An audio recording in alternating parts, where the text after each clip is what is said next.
Good morning, friends. இப்போ நாம பார்க்க போற poem Forget not yet the tried intent. Forget not, அது தெரிஞ்சாவே போதும். Forget not the tried intent.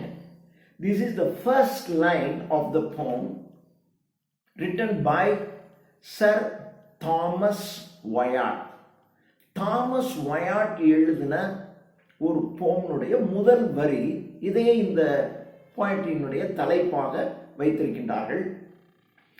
இந்த போம் it is of 5 paragraphs, 5 stanzas of 4 lines each. 4 வரிகளை கொண்ட 5 paragraphs-ஆக இதை எழுதியிருக்கிறாரு. இதில் first 3 lines rhymed 3 lines.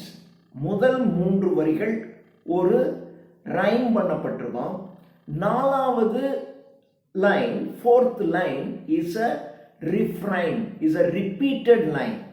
இந்த 4வது லைன் பார்த்தீங்கன்னா 5 ஸ்டான்ஸாவிலையுமே கடைசியில் 4வது வரியாக வரும். So it is a refrain. So it is a repeated refrain. The 4th line is a repeated refrain. First 3 lines வந்து rhymed. இது மாதிரியான ஒரு ஸ்ட்ரக்சர்ல தாமஸ் வயாட் எழுதின ஒரு போம். இதுல இந்த போம் பார்த்தீங்கன்னா மேலெழுந்த வாரியா ஒரு அர்த்தம், 2 அர்த்தம். நான் இதை 2 தடவை நான் நடத்தேன், அப்பதான் உங்களுக்கு புரியும். இதுல ஆன்னே போலின் என்கின்ற ஒரு பெண்ணை சர் தாமஸ் வயாட் லவ் பண்ணியிருக்காரு. ஆனா அந்த பொண்ணு அவ்வளவு ஒன்றும் சரியில்லை. அந்த பொண்ணு ஹென்றி 8th, அந்த 8ஆம் ஹென்றி மன்னரை திருமணம் செய்வதற்கு நிச்சயிக்கப்பட்டிருக்கின்றார். அப்போ இப்படியெல்லாம் நான் இருந்தேன், என்னை நீ மறந்துட்டியே என்று ஆன்னே போலினுக்கு இவர் எழுதின போமாக வச்சுக்கணும். இது 1. நீ ராஜா கல்யாணம் பண்ணிக்கிற பொண்ணை இது மாதிரி நான் தான் கல்யாணம் பண்ணி, நான் தான் காதலிச்சுக்கிட்டு இருந்தேன் இத்தனை வருஷம், நீ என்னை மறந்துடாத அப்படின்னு இவர் ஒரு போம் எழுதியிருந்தாங்கன்னா இவருடைய நிலைமை என்ன ஆகும்? அதனால் மேலே எழுந்த வாரியாக பார்த்தா வேற மாதிரி இருக்கும். ஆனால் நீங்கள் உள்ளுக்குள்ள நீங்கள் உணர்ந்து பார்த்தீங்கன்னா, அதாவது அதை படிக்கிறவங்களுக்கு தெரியும் இது எதை சொல்கிறான் அப்படின்னு. ஆன்னே போலினுக்கு தெரியும், இதை படித்தா இவன் நமக்காக தான் இதை சொல்கிறான், இன்டைரக்டாக சொல்கிறான் அப்படின்னு அவளுக்கு தெரியும். அது மாதிரியாக எழுதப்பட்ட ஒரு போம். இப்போ நாம இதை ஒரு மேலெழுந்த வாரியாக இது எப்படி இருக்கு என்று நாம சொல்லுவோம். 2வது இதே போம ஆன்னே போலின் எப்படி புரிஞ்சுக்குவா என்கின்ற மாதிரியாகவும் நாம இதை பார்க்கலாம். ஸோ 2 மாதிரி நீங்க இதை பார்த்துக்கிட்டீங்க அப்படின்னாக்க you may feel it interesting. உங்களுக்கு இந்த போம் பார்க்கறதுக்கு இன்ட்ரெஸ்டிங்காக இருக்கும். இல்லை ஒரே ஒரு இது மாத்திரம் கற்றுக்கிட்டு போயிட்டோம் அப்படின்னாக்க ஒரு போம் அவ்வளோதான். அப்படி ஒன்றை மாத்திரம் நீங்கள் படிச்சீங்கன்னா ஒரு பெரிய போமாக இருக்காது. ஆனால் 2த்தையும் தெரிஞ்சுக்கிட்டீங்கன்னா you may feel it interesting. இப்போ நாம் இந்த போம் பார்க்கலாம்.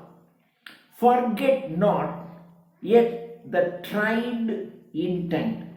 Intent என்றால் இன்டென்ஷன், விருப்பம். ட்ரைட், உன்னுடைய விருப்பத்தை நிறைவேற்றுவதற்காக நீங்க எவ்வளவு முயற்சிச்சிருப்பீங்க. ட்ரைட் இன்டென்ட், உங்களுடைய விருப்பத்தை நிறைவேற்ற நீங்கள் எடுத்த முயற்சிகளை எல்லாம் மறந்து விடாதீர்கள். Forget not yet the tried intent of such a truth as I have meant. I have meant, நான் இந்த இடத்தில் சொல்லுவது I have meant the truth, in search of truth. உண்மையை தேடி. உண்மைனா என்ன? What is truth? What is truth? The meaning of truth. இதை தேடி அடைவதற்காக நான் எவ்வளவு முயற்சித்திருக்கிறேன் என்பதை நீங்கள் மறந்து விடாதீர்கள். My great travel என்றால் effort, முயற்சி. My great effort so gladly spent.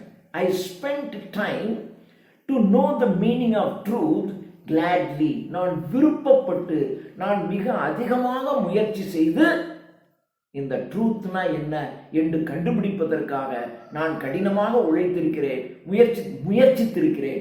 இதை நீங்கள் மறந்து விடாதீர்கள். Forget not yet. இதை நீங்கள் மறந்து விடாதீர்கள். இதை பார்த்தீங்கன்னா நெகட்டிவ்ல சொல்றார். Forget not, மறந்துடாத. ரிமெம்பர் அப்படின்னு சொல்லணும். ரிமெம்பர் தான் பாசிட்டிவ். அந்த ரிமெம்பர் ஃபர்கெட் நாட், என்னை மறந்து விடாதே என்பதற்கு பதிலாக ரிமெம்பர் மீ, என்னை ஞாபகத்தில் வைத்துக்கொள் அப்படின்னு சொல்லணும். ஆனால் இந்த மாதிரி இந்த லவ்ல இருக்கவங்களாம் என்னை மறந்துடாத அப்படின்னா. இப்போ நம்ம யாராவது ஊருக்கு போகும்போது நம்மளுடைய வேணுங்கிறவங்களுக்கு நம்ம என்ன சொல்லுவோம், என்னை ஞாபகம் வச்சுக்கோ அப்படிதான் சொல்லுவோம். ஆனால் லவ்ல இருக்கிறவங்க தோத்து போயிட்டான்னா என்னை நீ மறந்துடாத அப்படிங்கிற மாதிரி நெகட்டிவ்ல தான் சொல்லுவாங்க. அதனால தான் இது நெகட்டிவில் சொல்லப்பட்டிருக்கு. இது ஒரு stanza. Forget not yet when first began the weary life, forget not, மறந்து விடாதே எதை, first began, முதலில் நீங்கள் ஆரம்பித்தது, the weary life என்றால் tired life, இந்த ஒரு களைப்படையக்கூடிய இந்த வாழ்க்கையை நீங்கள் முதலில் தொடங்கினீர்களே அதை நீங்கள் மறந்து விடாதீர்கள். the weary life, since whom the suit என்றால் கோட்சி, காதலிக்கிறது. உங்களுடைய வாழ்க்கையில் உங்களை களைப்படைய செய்வது எது? உங்களுடைய காதல். த சர்வீஸ், பிறருக்காக உழைப்பது. இந்த சர்வீஸில் இருந்தீங்கன்னாவே நன்றி மறந்துடுவாங்க. நாம் ஒருத்தருக்கு உதவி செய்வோம், அவங்க அதை ரெக்கக்னைஸ் பண்ண மாட்டாங்க, அதுக்கப்புறம் அவங்க மறந்து போயிடுவாங்க, அதை ஞாபகத்தில் வச்சுக்குவாங்க. நமக்கு அது வேதனையாக இருக்கும். சரி, எவ்வளோலாம் நான் அவனுக்கு உதவி செஞ்சேன் தெரியுமா, ஆனால் எல்லாத்தையும் நன்றி கிட்ட மறந்துட்டான் அப்படிதான் சொல்லுவோம். அதனால த சூட்டு, த சர்வீஸ், அப்புறம் நன் டெல் கேன், இதை யாரும் ஞாபகத்தில் வச்சுக்க மாட்டாங்க. நன் டெல், யாரும் நீங்கள் மற்றவர்களுக்கு செய்த உழைப்பை, சர்வீஸை யாரும் புரிஞ்சிக்க மாட்டாங்க. நன் கேன் டெல், அதை ரெக்கக்னைஸ் பண்ண மாட்டாங்க. அதை நீங்கள் மறந்து விடாதீர்கள். உங்களுடைய வாழ்க்கையின் ஆரம்ப கட்டம், த டயர்டு லைஃப், களைப்படைந்து போன உங்களுடைய வாழ்க்கையின் தொடக்க காலம். த ஷூட், காதலில் ஏற்பட்ட ஏமாற்றம். சர்வீஸ், நீங்கள் பிறருக்காக சர்வீஸ் பண்ணியது, அதை அவங்க ரெக்கக்னைஸ் பண்ணாமல் போனது, இவைகளெல்லாம் உங்களுடைய வாழ்க்கையில் நிறைய இருக்கும். forget not, இவைகளை நீங்கள் மறந்து போய்விடாதீர்கள். Then the third stanza, forget not yet the great assays. assays என்றால் criticism. உங்களை எல்லாரும் உங்களுடைய வாழ்க்கையில பல தடவை உங்களை விமர்சனம் செய்திருப்பார்கள். the cruel wrong, உங்களுக்கு பல முறைகள் கொடுமைப்படுத்தி இருப்பாங்க. சின்ன வயசுலேருந்து சித்தி கொடுமை, யாரோ ஒருத்தவங்க உங்கள் ரிலேஷன்ஷிப் உங்களை ஏதாவது க்ரூயலாக ட்ரீட் பண்ணியிருப்பாங்க. த ஸ்கான்ஃபுல் வேஸ், உங்களை அலட்சியப்படுத்தி இருப்பார்கள். இது எல்லாத்தையும் நீங்கள் த பெயின்ஃபுல் பேஷன்ஸ், நீங்கள் பொறுமையாக உங்களுடைய வாழ்க்கையில் எல்லாத்தையும் அந்த பெயின்ஃபுல் பேஷன்ஸ், பொறுமை, அதாவது இப்படி நடக்கிறத அந்த வலியெல்லாம் நீங்கள் பொறுமையோடு தாங்கி இருப்பீங்க. அண்ட் இன் டினைஸ் என்றால் டெசிஷன் மேக்கிங்லேயும் நீங்கள் பொறுமையாக இருந்திருப்பீங்க. டக்குன்னு நம்மளை ஒருத்தவங்க அவமானப்படுத்திட்டாங்க, இழிவுபடுத்திட்டாங்க, கொடுமைப்படுத்திட்டாங்க அப்படிங்கிறதுக்காக டக்குன்னு ஏதாவது ஒரு தீர்மானம் செய்யாமல் எல்லாத்தையும் நீங்கள் பொறுமையாக, delayed decision making, patient decision making, patiently bear the painful activities, எல்லா வலிகளையும் துன்பங்களையும் நீங்கள் அவசரமாக முடிவெடுக்காம பொறுமையாக காத்து கொண்டிருந்தீர்களே அந்த காலத்தை forget not yet. forget not yet, forget not this, இதை நீங்கள் மறந்து விடாதீர்கள். how long ago has been and is the mind that never meant amiss. amiss என்றால் any harm. your mind do not think any harm. ஆரம்ப காலங்களில், தொடக்க காலத்தில் இருந்தே உங்களுடைய மனது யாருக்கும் தீமை செய்யாமல் இருந்திருக்கிறதே, இதை நீங்கள் மறந்து விடாதீர்கள். நான் என் சின்ன வயசுலேருந்து நான் யாருக்கும் தீங்கே நினைச்சது இல்லைங்க, யாருக்கும் நான் கெட்டது நினைச்சதே இல்லைங்க அப்படி நம்ம எல்லாரும் சொல்லுவோம் இல்லையா? அதுதான் அவர் சொல்றாரு, தீமையே நான் செய்யாமல் இருந்த நம்முடைய மனது இருக்கிறதே, இதை நீங்கள் மறந்து விடாதீர்கள். forget not yet. Then the last, forget not then thine own approved, the which so long has you so loved. forget not then thine own approved. approved என்றால் ஏற்றுக்கொள்ள. thine own, நீங்கள் மகிழ்ச்சியுடன் ஏற்றுக்கொண்டவர்களை. உங்களுடைய வாழ்க்கையில எத்தனையோ பேரை நீங்க ஏற்றுக்கொண்டிருக்க, எவ்வளவு நல்லவங்க அப்படின்னு அவர்களுடைய நட்பையும் அன்பையும் நீங்கள் ஏற்றுக்கொண்டிருப்பீர்கள். அவர்களை, the which so long has you so loved, நீண்ட நெடுங்காலமாக நீங்கள் நேசித்தவர்களை, நீண்ட நெடுங்காலமாக நீங்கள் ஒருவரை ஏற்றுக்கொண்டவர்களை, இவர்களை எல்லாம் who steadfast faith yet never moved. நாம நீண்ட நெடுங்காலமாக அன்பு செலுத்தியிருப்போம், நண்பர்கள் வச்சுக்க. நீண்ட நெடுங்காலமாக சிலரை நண்பர்களாக ஏற்றுக்கொண்டிருப்போம். அதையெல்லாம் இன்னைக்கு வரைக்கும் ஸ்டெட்ஃபாஸ்ட், ஸ்டெடியா, கொஞ்சம் கூட இங்கே அங்கே அசைவு இல்லாமல் நண்பர்னு ஒருத்தர் ஏற்றுக்கிட்டான். நடுவில் ஏதோ ஒரு சின்ன பிரச்சனை வருதுன்னு வச்சிங்களேன், ஆமாம் இவனை போய் நம்ம நண்பன்னு வச்சுக்கிட்டோமே அப்படின்னு நினைக்காம ஸ்டெட்ஃபாஸ்ட், ஸ்டெடியா, ஹூ ஸ்டெட்ஃபாஸ்ட் ஃபெய்த், ஒரு உறுதியான நம்பிக்கையோடு நீங்கள் நண்பர்களாக அல்லது ஏற்றுக்கொண்டவர்களை, நீங்கள் அன்பு செலுத்தியவர்களை எப்பொழுதும் மாறாம இன்னைக்கு வரைக்கும் நிலையா ஸ்டெடியா வச்சிருக்கீங்களே, அதை forget not this, இதை நீங்கள் மறந்து விடாதீர்கள். இது சூப்பர்ஃபிஷியல் மீனிங். இதே போயம் ஆனே போலின் காதலிச்சிருக்காரு. அந்த ஆனே போலினுக்கு இவர் எப்படி சொல்லுகிறார் அப்படிங்கிறத நம்ம இப்ப பார்க்கலாம். forget, இப்ப மறுபடியும் first stanza, forget not yet the tried intent. the tried intent, intent என்றால் விருப்பம், இன்டென்ஷன். உன்னை காதலிக்க வேண்டும் என்கின்ற என்னுடைய விருப்பத்தை நிறைவேற்றுவதற்காக நான் எவ்வளவு முயற்சி செஞ்சிருப்பேன். ஆரம்பத்தில் ஒரு பொண்ணை நீங்க காதலிக்கணும்னா try something. forget not yet the tried intent of such a truth as I have meant. அந்த உண்மையை நான் சொல்லுகிறேன்.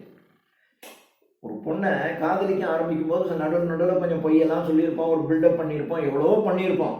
இப்பொழுது நான் அந்த உண்மையெல்லாம் சொல்லுகிறேன். ஒரு காலத்தில் உன்னை நேசிப்பதற்காக நான் என்னென்னலாம் சாகசங்கள் செஞ்சிருப்பேன், அந்த செய்த சாகசங்களின் உண்மைகளை நான் இப்பொழுது சொல்லுகிறேன். என்னை நீ மறந்து விடாதே. மை கிரேட் டிராவல் என்றால் எஃபர்ட், என்னுடைய மிகப்பெரிய முயற்சி. So gladly spend. நாம் நிறைய முயற்சி செஞ்சுருக்கோம், ஆனால் அந்த முயற்சி என்ன இவ்வளோ வேலை வாங்குது.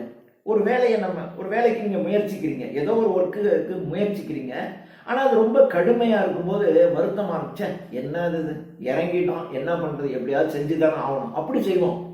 ஆனால் உன்னை அடைய வேண்டும் என்பதற்காக நான் செய்த பல்வேறு முயற்சிகளை ஸோ கிளாட்லி ஸ்பெண்ட், நான் ரொம்ப சந்தோஷமாக நான் நிறைவேற்றி இருக்கிறேன். So gladly I spend my effort, நான் போட்ட முயற்சிகளை, கடுமையாக உன்னை அடைவதற்காக நான் செய்த அந்த காலங்களை, அவைகளின் உண்மைகளை நான் சொல்லுகிறேன். forget not yet, அதை நீ மறந்து விடாதே. Second stanza, forget not yet when first began the weary life.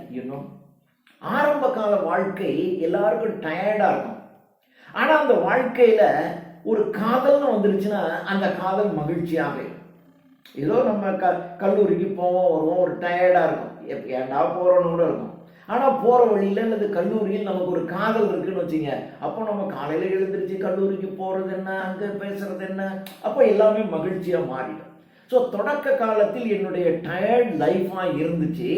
Since whom the suit, since ஹூம் உன்னை, த சூட், சூட் என்றால் கோட்ஷி, உன்னை காதலிக்கின்ற வரையிலும், உன்னை காதலிக்கின்ற வரையிலும் என்னுடைய வாழ்க்கை ஒரு வியரி லைஃப், டயர்டு லைஃபாக தான் இருந்துச்சு. Life since whom the suit, the service, the service, நான் உனக்காக செய்த சர்வீஸ். அதாவது காதலன் காதலிக்கு அவ்வளவு செய்வான். இதை நான் போய் வாங்கணும், நீ ஒன்றும் போக வேணாம், நீ போ, நான் வாங்கிட்டு வரேன், நீ செய்ய வேண்டாம், நான் செஞ்சிடறேன், உனக்காக நான் செஞ்ச அந்த சர்வீஸ் இருக்கே, none can understand. அது யாருக்கும் புரியாது. காதலிக்கு நாம் எவ்வளவோ தொண்டு செய்திருப்போம், எவ்வளவோ வேலைகள் அவளுக்காக செஞ்சிருப்போம், ஆனால் விருப்பத்தில் தான் செஞ்சிருப்போம். உன்னை காதலிக்கின்ற வரையிலும் என்னுடைய வாழ்க்கை ரொம்ப டயர்டா இருந்துச்சு. ஆனால் காதலிச்சதுக்கு அப்புறம் அவ்வளோ மகிழ்ச்சியா போச்சு.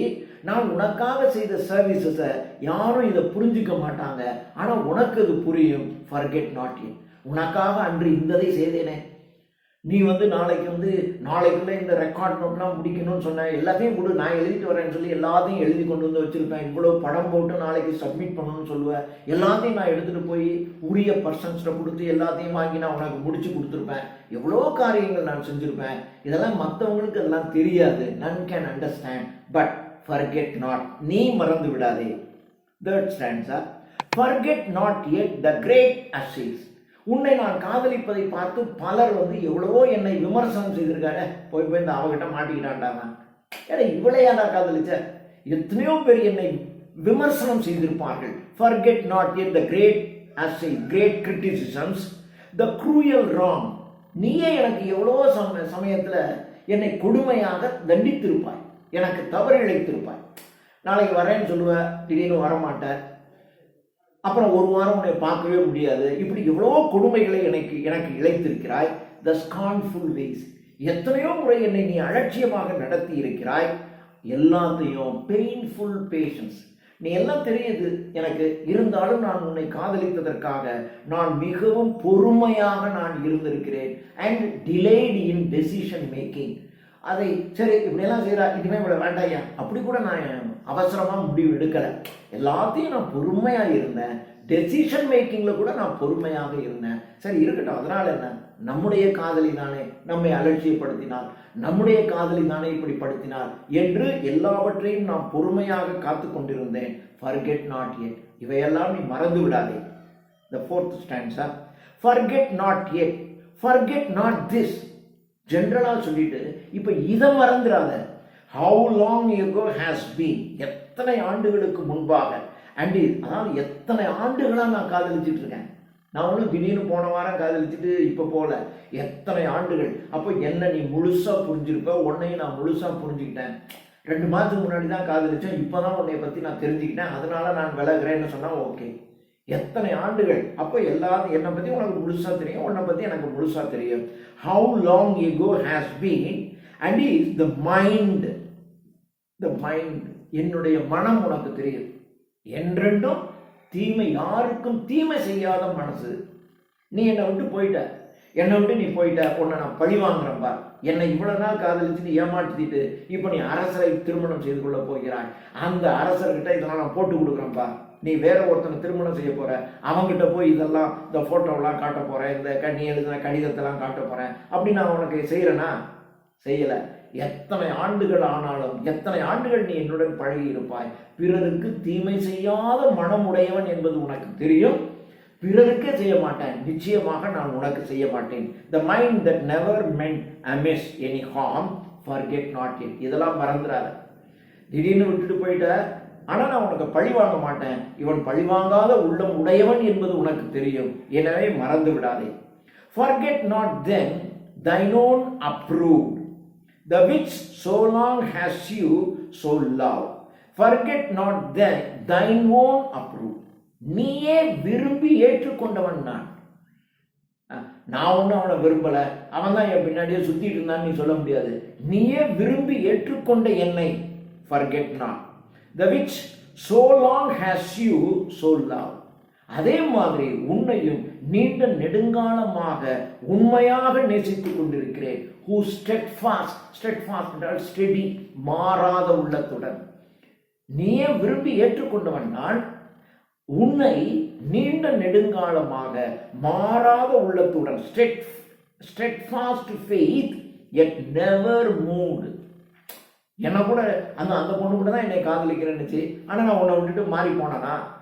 என்னை விட ரொம்ப வசதியான ஒரு பொண்ணு என்னை நேசிக்கிறேன்னுச்சு, அதுக்காக நான் என்னை மாறிட்டேனா? நான் ஸ்டெடியாக இத்தனை ஆண்டுகளாக, how long, நீண்ட நெடுங்காலமாக, அதற்கு முன்பாகவே நீ என்னை ஏற்றுக்கொண்டாய். நானும் உறுதியாக கொஞ்சம் கூட அங்கும் இங்கும் என்னுடைய மனதை மாற்றிவிடாமல் உன்னையே நான் நேசித்துக் இருந்திருக்கிறேன். forget not this. இதை நீ மறந்துடாத. எல்லாத்தையும் மறக்கலாம், ஆனால் நீ என்னை விரும்பி ஏற்றுக்கிட்ட. அதே மாதிரி நானும் இத்தனை ஆண்டுகளாக என்னுடைய மனதை கொஞ்சம் கூட சலனமின்றி மாற்றமில்லாமல் நான் உன்னை நேசித்திருக்கிறேன். forget not this. இதுவரைக்கும் forget not yetன்னு சொன்னாரு.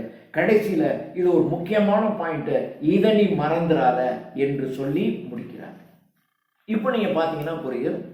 முதல் நான் எக்ஸ்பிளைன் பண்ணதுக்கும் இப்போ ஆனே போலின் அவளுக்காக இது எப்படி எக்ஸ்பிளைன் பண்ணப்பட்டது என்பதையும் தெரியும். இது ஆனே போலினுக்கு 2வது சொன்னது புரியும், மற்றவர்களுக்கு முதலில் சொன்னது புரியும். உங்களுக்கும் எனக்கும் இரண்டுமே புரியும். தேங்க்யூ.